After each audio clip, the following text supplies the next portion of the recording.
ಯುವತಿಗೆ ಕೊಟ್ಟಿರುವಂತ promise ಇದೆ ಎಲ್ಲವೂ ಕೂಡ. ನಾನು ನಿನಗೆ ಮೋಸ ಮಾಡಲ್ಲ. ಯುವತಿ ಬಗ್ಗೆ ಮಾತನಾಡಿದ್ದಂತ ಮನು ಹೇಳಿಕೆ ವೈರಲ್ ಆಗ್ತಾ ಇದೆ. ಹಾಯ್ ನಮಸ್ಕಾರ, ನಾನು ಮನು ಮಾತಾಡ್ತಾ ಇದ್ದೀನಿ. ವಿಷಯ ಏನಪ್ಪ ಅಂತಂದರೆ, ಯಾವತ್ತೂ ಮೋಸ ಮಾಡಲ್ಲ. ಅವಳಿಗೆ ಏನು ಅನ್ಕೊಂಡಿದ್ದೀನಿ ಅದು ಜೀವನ ಪೂರ್ತಿ ಅವಳನ್ನ ಚೆನ್ನಾಗಿ ನೋಡ್ಕೊತೀನಿ, ಇದು ಸತ್ಯ. ಆಮೇಲೆ ವಾರ ಅದೆಲ್ಲ ಏನು ಬಿಡಿಸೋ ಅವಶ್ಯಕತೆ ಇಲ್ಲ, ಗ್ಯಾರಂಟಿ ಕೊಟ್ಟಿದ್ದೀನಿ, ಸುಮ್ಮನೆ ಚೆನ್ನಾಗಿ ನೋಡ್ಕೊತೀನಿ. ಹಾಯ್ ನಮಸ್ಕಾರ, ನಾನು ಮನು ಮಾತಾಡ್ತಾ ಇದ್ದೀನಿ.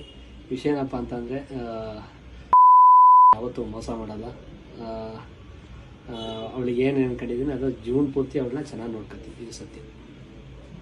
ಆಮೇಲೆ ವಾರ ಅದೆಲ್ಲ ಏನು ಬಿಡಿಸೋ ಅವಶ್ಯಕತೆ ಇಲ್ಲ, ಗ್ಯಾರಂಟಿ ಕೊಟ್ಟಿದ್ದೀನಿ, ಸುಮ್ಮನೆ ಚೆನ್ನಾಗಿ ನೋಡ್ಕೊತೀನಿ. ಹಾಯ್ ನಮಸ್ಕಾರ, ನಾನು ಮನು